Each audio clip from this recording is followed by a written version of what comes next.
Mayong buntag sa tanan. Human sa sunod-sunod nga mga kasaulugan sulod sa liturhiya sa simbahan, we are back to the ordinary time. Munang balik ta nga green, hatagan og formal nga pagtapos ang tibuok nga Easter celebration ngadto sa Domingo sa Pentecoste sa pagkunsad sa Espiritu Santo. Mauna karon ang panahon sa simbahan sa iyang panaw, sa iyang pagkahimugso ngadto na sa mapadayunong buhat sa pagsangyaw sa maayong balita, no? The second part of the ordinary time.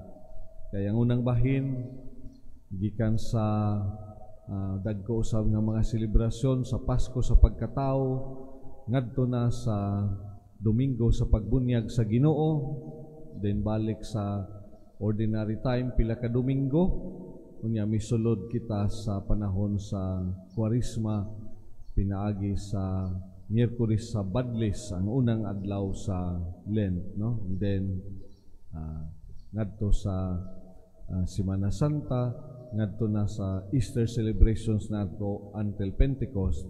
So we are back to the ordinary time na pod.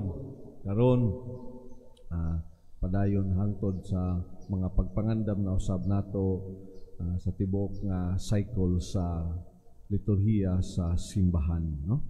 Nya tong na paminawan unsay mga gipadayag karon pinaagi sa mga pagbasa ug unsa ang mga gipasabot niini diha sa atong kinabuhi. Dunay ginaingon nga ang Kristyanismo kuno is an upside-down way of looking at the values of life. No? Lahi nga pagnantaw diha sa kinabuhi o bisan diha sa dagan sa atong pagkinabuhi nini nga kalibutan. It is like choosing bread rather than cake or stone rather than gold, no? Death rather than life.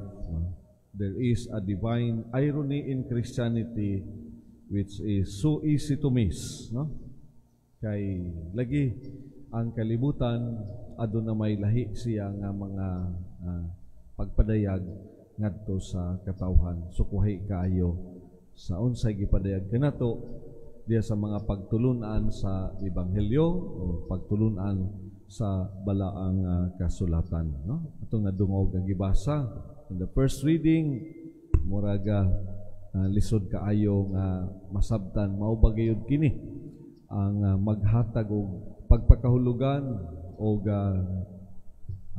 katagbawan sa tao diha sa iyang pagpangita kung asa siya mo padulong, no? Ampingi ang inyong mga kaugalingon, no? Paglikay sa mga lawas ng mga kaibog o kalibutanon nga mga tinguha. Ang makighigala nining kalibutan iya sa kalibutan, no? Kay lahi gayud ang mga butang nga iya sa Dios. Katong buot makighigala sa kalibutan, makig-away sa Dios kay dili man ingon ni ana. Although binuhat gyapon sa Dios unsay niya nining kalibutan, apan dili kini mao ang maghatag og katagbawan o kahulugan diha sa kinabuhi. Mga pahinumdom gikan ni Santiago, medyo lahi, no? Pagsubo, paghilak, pagbakho kamo. Ilisi ang inyong katawa sa paghilak, ang inyong hudyaka sa kasubo, no? Pulihi kini og mga kinaiya nga iya sa Ginoo nga mao ang pagpaubos, mao ang pagsabot, no? Bisan kung dili maabot nato ang kinatibuk-an gayud sa mga pagpadayag sa Dios sa iyang kaugalingon dinhi sa kalibutan, no? Pag sinabtanay kamo, paghigugmaay kamo, kay bayawon kamo atubangan sa Ginoo, no?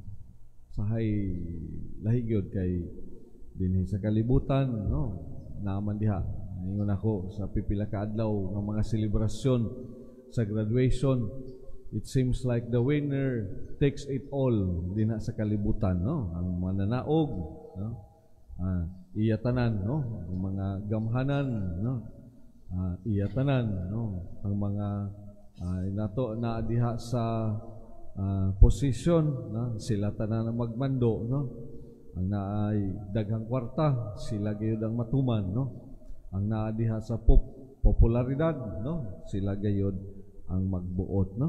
Apan sukwahi ang mga pamaagi sa Ginoo, dili sama niya na sukwahi ang mga pamaagi sa gipadayag kanato diha sa pagtulunan sa Dios non o Kristohanon nga pagkinabuhi. Ngadto na sa ebanghelyo, bisan sa iyang mga tinunan, dili nila masabtan ang tanan. Kay bisan nga naghisgot na ni Jesus sa iyang dangatan sa kinabuhi, ngadto-ngadto, ingon siya nga itugyan ngadto sa mga tao ang kinabuhi sa anak sa tao. Patyo nila siya, apan mabanhaw siya tapos sa tulo ka adlaw. Ang mga tinunan wala makasabot kung unsay kahulugan nining tanan nga iyang giingon. Nahadlok sila nga mangutana kaniya ug labaw na nga lahi ang ilang mga pagsabot. Naghisgot-hisgot naman hinuon sila kung kinsay mas labing dako kanila, kung kinsa ang muhulip kaniya, no? Lahi nga mga panghunahuna, pagbati o focus diha sa ilang paghisgutanay tungod kay nasayod man pud si Jesus nga kining mga tawhana gikan sa kalibutan o ang ilang kinabuhi, ang ilang kalibutan subay raw sab sa kutob sa unsay ilang maabot, no? Wala pa pud ingon nga na purma gayod ang ilang mga pagsabot o ang ilang mga pagbati ngadto na sa ilang conviction sa ilang kaugalingon. Hinay-hinay, no? Although ingon na to tulo man ka tuig si Jesus sa iyang public ministry, no? Even with his dying on the cross, maingon na to nga wa pa man gayud nila masabti kining tanan, nagkatibulaag man sila sa maong mga panghitabo until the Holy Spirit, no? Gather them back, no? Og mao'y naghatag kanilang bag-ong panglantaw, bagong pagsabot, bagong mga pagbati, bagong conviction sa kinabuhi, mapadayono na sila diha sa ilang mga gimbuhaton, no? O even now, bisag diha karon sa simbahan, atong Domingo atong gisaulog ang solemnidad sa Pentecostes. Bisan atong masabtan nga diha sa atong pagkabinunyagan na dawat natong kapuno sa grasya sa Dios, diha sa Espiritu Santo nga gigasa kanato nangahimo kitang tinuod nga mga anak sa Dios, so binunyagan sa ngalan samahan sa anak ug sa Espiritu Santo, minarkahan, no? Mga gagmayng Kristo, mga Kristiyanos dinhi sa kalibutan, sahay maglibog man kita, no? Kay usahay ang unsay mga badlungon parihar man gihapon natong mga tao. Kinsay mga badlungon usahay sa kalibutan, no? Labi na diha sa atong panggamahanan usahay pod, no? Mga binunyagan, no? Mga Kristiyanos, mga Katoliko o uban pa, no? Sige lang. Makita na to, dili pagayon hingpit hangtod nga siya ra gayud ang maghingpit niini, no? Naghisgot man pud siya sa laing mga pagpamulong niya nga dunay iyang ikaduhang pagbalik, diin hingpito niya ang tanan nga iyang gipadayag dinhi sa kalibutan. Bagong langit, bagong yuta, iyang gisaad sa iyang mga tinunan, gilauman nilang tanan ug bilaong musab kita, no? Madawat nato kini, mapuya nato kini kanusa kini mahitabo sa iya lamang panahon nga gitakda sa Dios nga maghari na ang tanan subay sa iyang kabubuton. Palihog manindog.